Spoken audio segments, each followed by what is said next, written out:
المقتدر أنت المقدم أنت المؤخر. You are listening to the Mari Mukunda show on Salam Media. It is 12 minutes past 11 on this Tuesday, the 17th of November 2020. When you become a step parent, it's normal to wonder whether you would act like a parent from the start or you would take the wait and see approach. There's no one right way to be a step parent. Over time, you'll find a way that works for you and your stepchild, and you'll find parenting that suits you and your step family as well. To discuss this topic a little bit more is a parenting coach or a parenting expert with Munchkins, Charmaine Brooks. Good morning, Charmaine.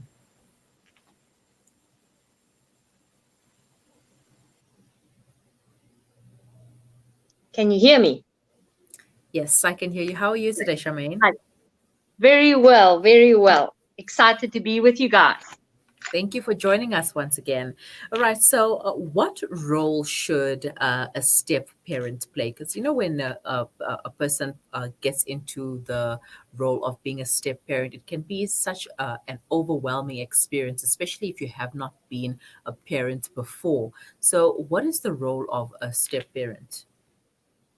Yes, I think it's such a tough role. And I think as a step parent, an adult step parent, you have this different vision and how you think it's going to be, and you're going to jump in it, and it's going to be a quick fix, and everything's going to be wonderful.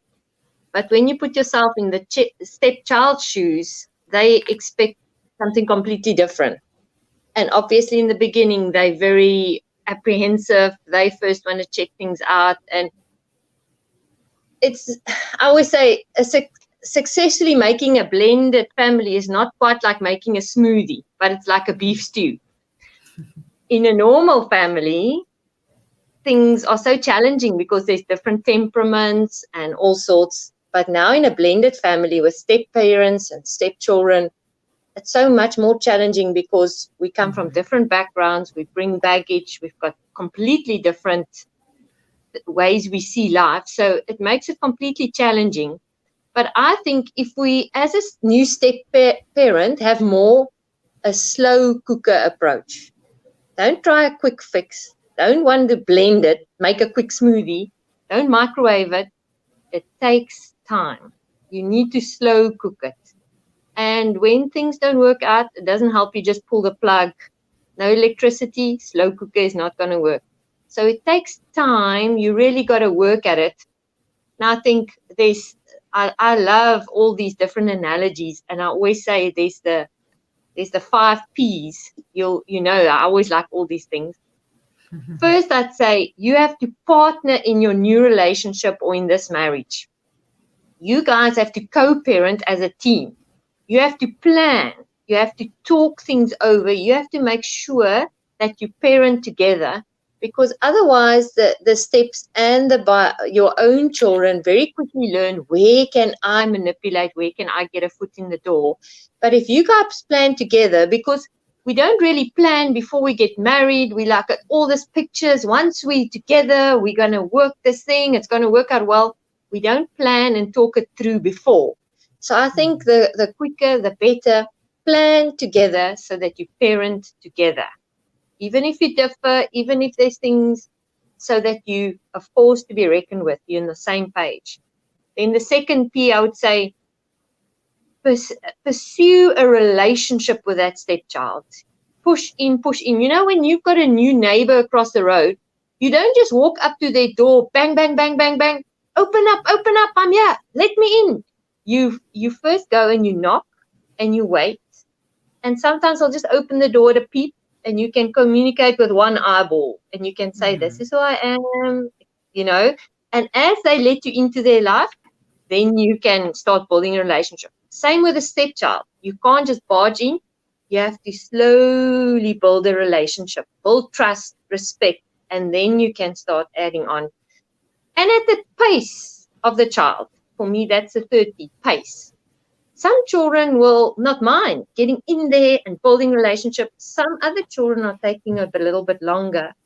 Mm-hmm. Fourth, patience. Have patience. Don't get overeager. Don't get discouraged. Just have patience. Slow cooker takes time and persistence. Step parents must be stubbornly persistent. They must just keep pushing in. Don't give up. And at the end, you'll pick the fruit. And if you don't, you cannot control the behavior of your stepchildren, even with your own children, but more with stepchildren. You cannot control the behavior, but you continue to reach out in love. Eventually, love wins. Even if they never respond, as grown-ups, they will always look back and remember how you reached out in love. Not with tantrums and your own issues, but with love. So be consistent, always make sure that there's a positive environment. Mm-hmm. And now, when it comes to discipline, whose responsibility it is to discipline the stepchild? Yes, that's a very tough one. Once again, you, as a couple, you need to sort that out between yourselves. You need to discuss it. It is a very tender subject, but I do believe as a step mom or stepdad, you cannot not discipline at all. You also need to stand up and discipline, but you also have to decide who is going to be more of the disciplinarian. I'd say if it's your own child, definitely you have to be more of the disciplinarian. But if you have stepchildren and biological children under one roof, you have to have the same rules and the same punishments for them. You cannot, for the same wrongdoing, you cannot discipline or give different punishments. They have to, obviously, they're different temperaments, so you would discipline children differently, different ages and stages, but it's got to be fair. You cannot be more harsh on your stepchild or more harsh on your own child. That just brings on bitterness and resentment. So you have to be so careful with that. But I think that's why it's so important to first build relationship. And then it's a lot easier to discipline. Then they'll take it in a better way. Yes, there's gonna come times when they're gonna say, "You're not my mom, you're not my dad," but you just follow through. Even with your own children, they do not like discipline. They do not want that. They need it. They don't want it, but they need it.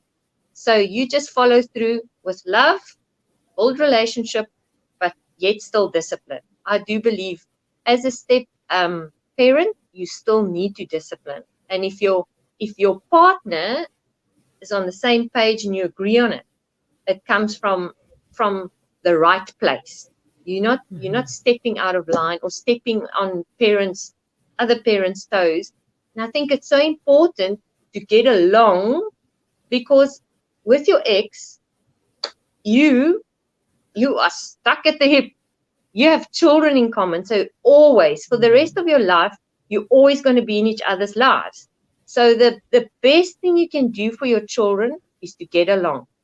Even if you don't, in front of your children, you act civil and you get along. If you have discussions about time spent, finances, whatever, make sure you have those discussions away from your children. The best place is in a coffee shop or a public place where you can't lose it and scream and shout and carry on, where you can sit across a table and discuss things in a civil matter. Because at the end of the day, it's for your child. You want to make the best of it. What is best for your child? So to not put that weight on them, make sure you get along. Have meetings as step families. Get along, get together, discuss the major things. How are we going to deal with this? How are we going to deal with this? How are we going to pay for this? What do you guys think? It just helps, because it's not going to go away. You're always going to be involved. There's going to be birthdays. There's going to be weddings. There's going to be whatever. We'll always be together. Best thing you can do for your children is that there's no atmosphere and pressure when you've got these family meetings. That everyone gets there and it's all good. It's all good. Mm-hmm. Now, what happens when you do all the right things, you say all the right things, so you go out of your way to be the best step parent, but your stepchild still doesn't like you? It's very tough. It's very tough. But you can only do what you can do. But I'd say for me, an amazing tool is, I'm sure you've heard of Gary Chapman's 5 love languages. Yeah. You can go online, Google lovelanguages.com. There they have, you can take a quiz for couples, for singles, for teens, for children. Find your stepchild and your own children, but find your stepchild's love language. What is it that shows them love? Because then you can make sure you work at that love language. Because if you are spending so much quality time with a stepchild, but their love language is words of affirmation, they're not feeling it. Yes, Mm-hmm. there's a measure, but their love tank's not full. So if you then make sure that you invest in that, whatever, if it's quality time, that would be spending time, not watching a movie together, one on one, maybe across a table or playing a game together, whatever, quality time. Gifts, doesn't have to be expensive stuff. Gifts could be a little thoughtful thing given in a Mm-hmm. gift. If that thought's in your head, they don't know it. But when it comes out in a gift, they feel it. Touch. But with touch, you have to be so careful, because some stepchildren don't want you to all of a sudden grab them in a bear hug and hug, hug, hug all the time. Yeah. They're a little bit like, no, no, no, this is my mom's place. Don't just jump in here. So maybe you'll start with a fist bump, and eventually let it be a little bit of a side hug. And as the years go by, then you can go in there for a hug, but you have to build that trust. And then the other Mm-hmm. one is acts of service. If someone does stuff for you that you love, that you like, for me, it would be when I get home and my husband did the dishes. Woohoo! That's like real act of service for me. Uh-huh. Someone doing something for me that I don't have to do. And then words of affirmation. But even though, like I said, invest, find out what's their love language, and then you make sure you make it count. But the flip side of that is, if your stepchild's love language is words of affirmation, you have to be so careful, because if you say something in the negative, it could affect them so badly, instead of it just makes it so much worse. To fix that is a lot harder work. So you have to be so Mm-hmm. careful that you give the love language and invest in that love, but be careful then also of the flip side, that whatever you say or do, or the quality time, whatever, that it's done right. Yeah. Mm. And then, yeah. So, yeah, Yeah. I think that's a real investment, is to find that Mhm. love language, so that they feel, they can feel the love. Actions speak louder than words. They have to see that you are making an effort. And like I said, maybe sometimes they will never come to the party. They'll always feel that you are the stepmom, but they will Mm. look back one day and know that you invested with love. Definitely. Well, Charmaine, that's all the time that we have. But thank you once again for making the time to chat to us. Yes. Thanks so much for having me. It's a pleasure. Have a Bye. wonderful day. Bye bye. You too. That was Charmaine Brooks, a parenting expert from Munchkins. If you'd like more information, you can visit munchkins.me. It's just a simple website, munchkins.me. And there's a whole lot of other information regarding parenting.